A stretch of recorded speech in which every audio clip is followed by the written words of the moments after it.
하나님의 말씀 요한복음 20장 24절로 25절의 말씀, 요한복음 20장 24절로 25절의 말씀 함께 읽을까요? 시작.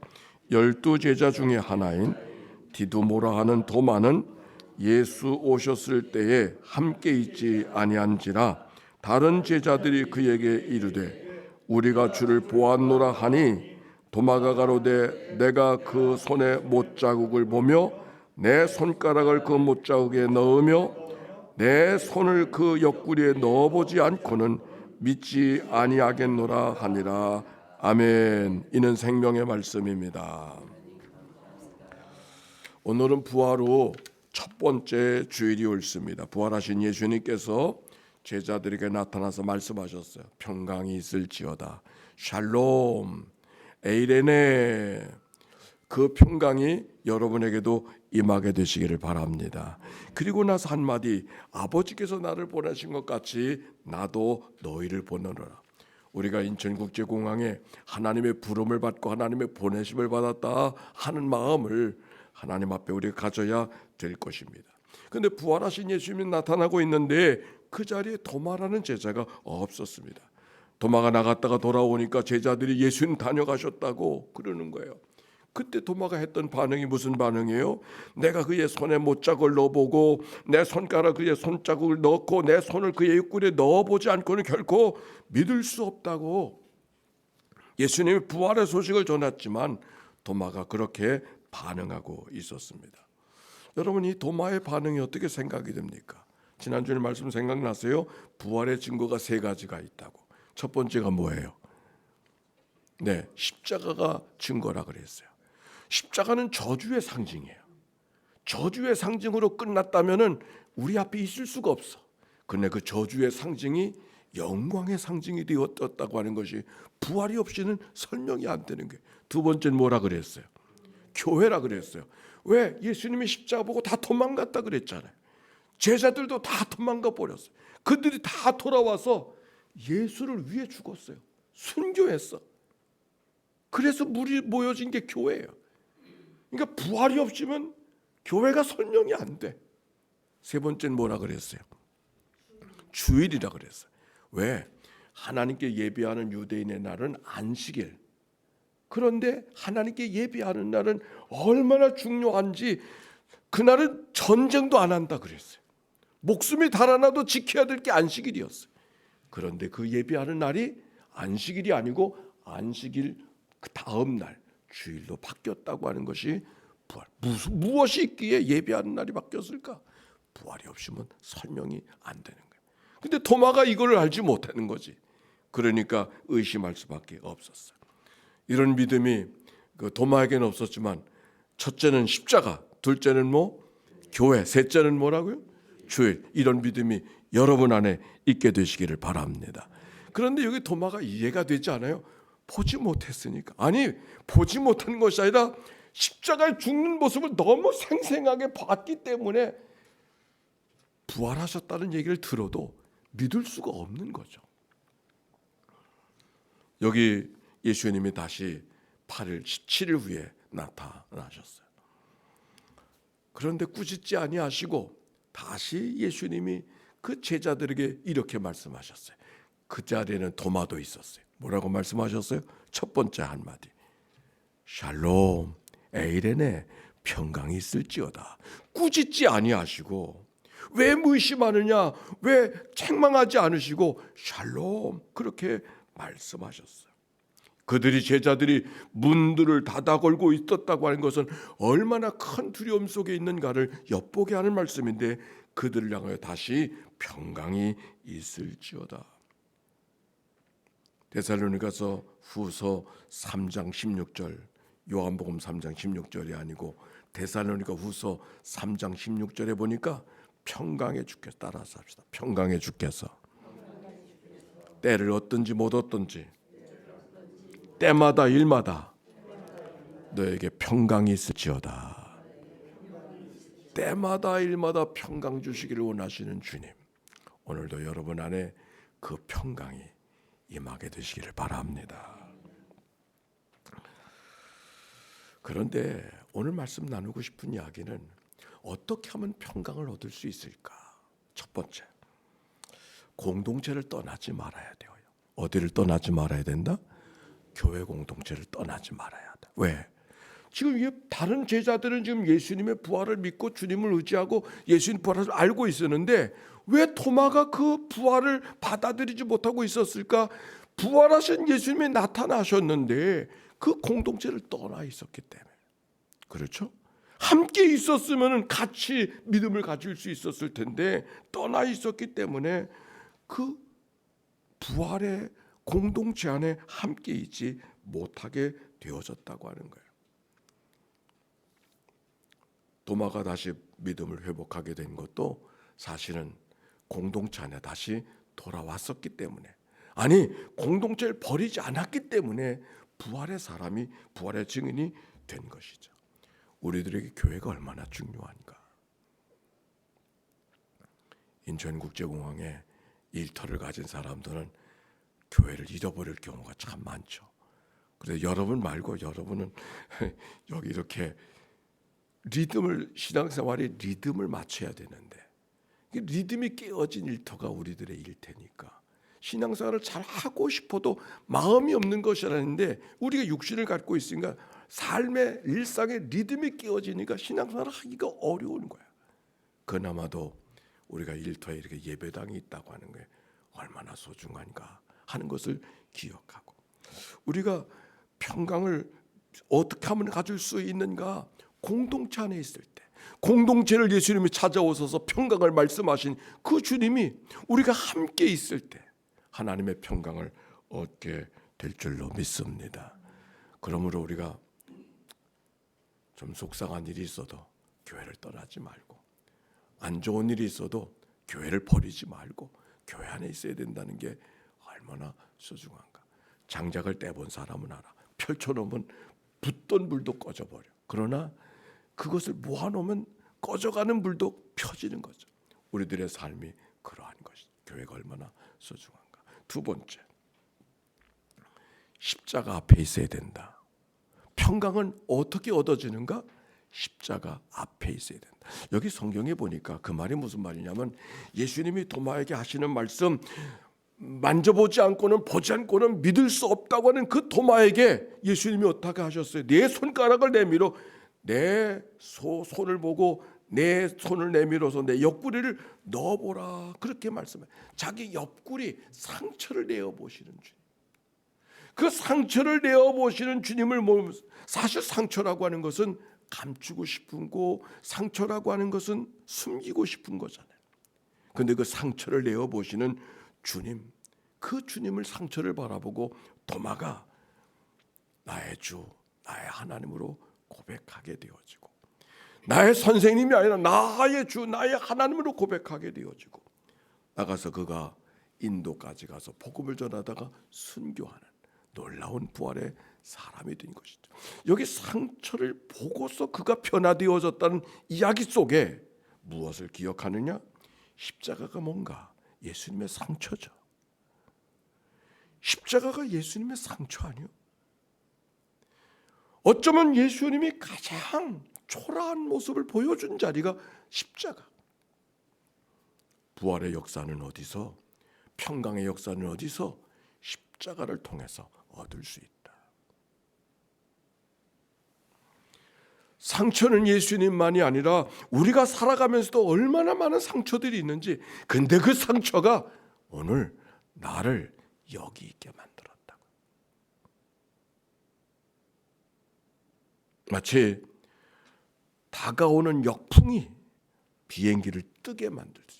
오늘도 하나님 앞에 예배자가 되어지고, 오늘도 하나님 앞에 찬송할 수 있게 되어지고, 오늘도 하나님 앞에 그리스도인으로 일컬어지는 삶을 살 수 있었던 것은 좋은 일만 있었기 때문이 아니라 내 과거의 삶에 어떤 상처가 있었기에 그 상처를 숨기지 않고 주님 앞에 드러냈었을 때 그 상처를 통해서 하나님이 나를 빚어주시고 오늘의 나로, 오늘도 예배하는 자로, 오늘 도마에게 말하면 부활의 증인으로 도마를 만들어 주셨듯이 우리의 삶을 이끌어가 주신다. 평강은 어디서? 십자가 앞에 설 때만이 얻을 수 있는 것이 평강의 선물이다. 세 번째, 평강은 따라서 합시다. 의심을 넘어가야 된다. 뭘 넘어가야 된다고요? 의심을 넘어가야 된다. 이게 무슨 말인가? 의심이라고 하는 것이 신앙의 한 여정이라는 거예요. 우리가 신앙을 확신하는 것으로 생각하지만 사실 신앙은 확신만이 아닙니다. 왜? 확신만으로 살아갈 수 없어. 왜? 인간 자체가 확정적이질 않아. 그렇죠? 어제의 마음과 오늘의 마음이 다르고 오늘의 마음과 내일의 마음이 얼마든지 다를 수 있는 것이 인간의 모습이죠. 여기 성경에 디도모라는 사람이 나오지만 여기 성경 보세요. 디도모라 하는 도마가 여러 제자들에게 다른 제자들에게 말씀하시기를 11장에 보면 주와 함께 죽으러 가자 그랬어요. 주와 함께 죽으러 가자고 가장 믿음의 사람으로 등장했던 게 오늘 요한복음 20장에 얘기한 11장에 그 얘기가 나와요.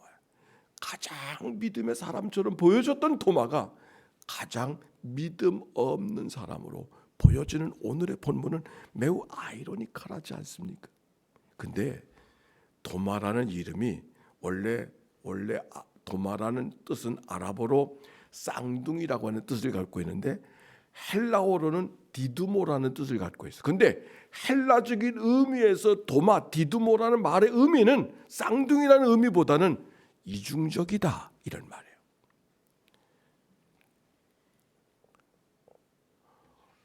아랍어로서의 도마라는 말의 뜻은 쌍둥이지만 디두모라고 하는 시답 문화에서 그 말을 뱉을 때는 그 말을 들을 때는 이중적이다. 도마가 지금 이중적이에요. 언제는 예수와 함께 죽으러 가자고 이야기해도 도마가 다른 사람이 다 예수님 부활을 얘기해도 나는 믿을 수가 없다고 이야기하는 사람이 된 이 도마의 모습은 결코 도마만의 모습이 아니라 우리가 살아가는 삶의 모습인 것이죠. 평강은 어디서 얻어지는가? 그런 의심을 넘어갔었을 때, 주님은 그 의심을 넘어갔을 때, 아니 의심을 넘어가는 은혜를 주시는 게 하나님의 평강. 주님이 이렇게 말씀하셨어요. 요한복음 14장 27절 나의 평안을 너에게 주노라. 아멘입니까?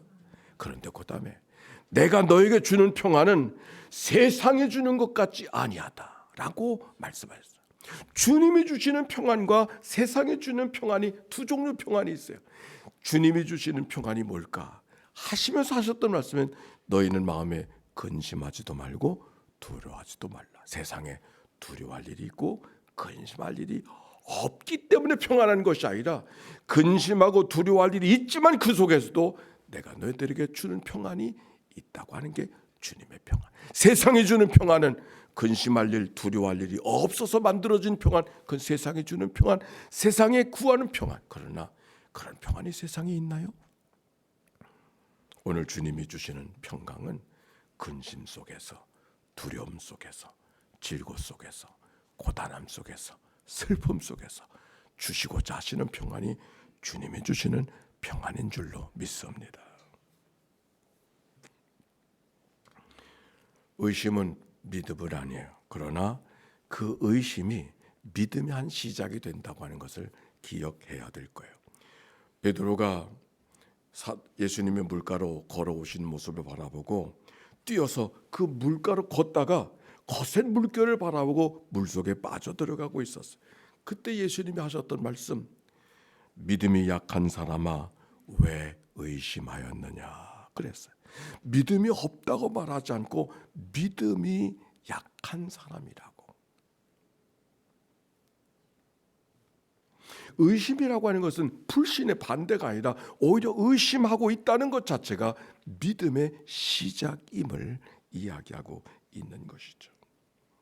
지난 주간의 말씀을 묵상할 가운데 시편 89편 묵상, 엊그저께 묵상을 기억하십니까? 고난 속에 있던 다윗의 이야기를 하면서 그의 칼날을 둔하게 하시고 그 전장에서 더 이상 버티지 못하게 하시다니 하나님 도대체 이럴 수가 있습니까? 하나님 앞에 막 대꾸하며 소리하는 이 아이가 앞에 있지 않습니까? 그래서 하나님을 떠나는가? 그렇잖아요. 어떻게 그 어려움을 극복하고 있는가? 하나님께 질문을 하는 거예요. 뭐라고 질문하는가? 여호와여 언제까지니까? 스스로 영원히 숨기리이까? 주의 너가 언제까지 불붙듯 하시겠나이까? 주께서 모든 사람을 어찌 그리 허무하게 창조하셨는지요? 누가 살아서 죽음을 보지 않고 구원할 자가 어디에 있습니까? 질문하는 거야. 질문한다고 하는 것은 단순히 질문한다고 하는 것이 아니라 하나님을 향하여 계속해서 질문을 던진다고 하는 것은 여전히 그가 하나님의 공동체, 하나님과 관계된 일로 살아가고 있음을 이야기하고 있는 것이다. 질문하던 어려운 상황 속에서 하나님께 질문하던 그가 시편 89편 마지막은 이렇게 끝납니다. 여호와를 영원히 찬송할지어다. 아멘, 아멘. 고난 속에서 오히려 인간의 연약함을 깨닫고 오히려 이 연약함이 인간이 인간으로 살아가게 하시는 하나님의 손길로 기회로 경험하면서 오히려 고난 속에서 하나님을 높이 찬송함으로 시편의 제3권이 끝나는 이야기가 시편 89편의 이야기죠. 오늘 도마의 이야기를 보면서 도마의 이중적인 모습은 도마의 이야기만이 아니라 오늘 우리들의 삶의 모습이 아닌가. 어느 때는 열심히 하나님을 섬기고 하나님을 의지하며 살아가는 것 같지만 하나님은 내 기도를 들어주시는 것 같지 아니하고 뭔가 삶에 여러 가지 굴곡이 생길 때 이래도 되는 건가라고 하는 믿음을 갖고 흔들려 버리는 그런 일들이 얼마나 많이 있어요. 그러나 그 도마가 그 속에서 다시 하나님의 평강과 믿음의 확증을 갖고 살아갔던 그 모습 우리가 기억하며 우리들의 삶을 돌아봐야 될 겁니다. 엊그저께 아펜젤러 언더우드 역사문화 그 기념 예배가 있었어. 우리 한 집사님도 여호수아 선교사님도 같이 오셨는데 나는 그 역사를 읽어가면서 우리가 그냥 알던 얘기 가운데 많이 아니라 아주도 많은 걸 생각하게 돼. 그들이 1885년에 왔지 않습니까? 근데 그때는 언제냐면 병인 양료가 벌어져서 8,000명을 예수 믿기 때문에 죽인 지 20년도 안 되는 때야. 근데 그때 딱 죽이고 끝난 게 아니요. 1886년에 병인 양료가 났는데 1888년에 제물포 바로 거기서 또 죽이는 거예요. 4명을 죽여. 1871년 또 6명을 죽여. 뭐 때문에? 예수 믿는다고 하는 것 때문에 죽이는 거예요. 그러니까 병인 양료로 이 땅의 모든 순교가 끝난 것이 아니라 계속 이어지고 있는데 아펜젤러가 온 거예요. 그들의 마음이 어떤 마음이었을까? 사람을 마구 죽이는 때 복음 들고 오는 거예요. 근데 누가 왔는가? 인생 다 살고 난 다음에 온 게 아니고 이제 신학교를 졸업하고 일반 대학을 졸업하고 신학교를 마치고 결혼을 하고 새로운 꿈을 갖고 살던 사람이 27살의 청년이 오는 거예요. 어떤 생각을 갖고 그래도 뜨거운 가슴을 갖고 왔었을까? 그 다음에 이야기. 막상 왔는데 그 당시에 미국 공사 부트라고 하는 사람이 당신 한양 못 간다고 돌아가라 그런다. 아니 뜨거운 가슴을 갖고 왔는데 돌아가라? 그건 또 뭐야? 어떤 마음일까? 에이 잘됐다 그런 마음일까? 아닐 거예요. 예수를 믿고 사람을 죽이는 땅이라는 가장 참혹하고 어려운 땅에 그래 뜨거운 가슴을 갖고 왔는데 가는 길이라도 열어줘야 될 거 아니야. 환영하는 사람은 없어도 가는 길은 열어줘야 될 거 아니야. 하나님이 열어주시기는커녕 가던 길도 닫아버리는 것 같은 그런 마음이 그 당시의 상황이었어요.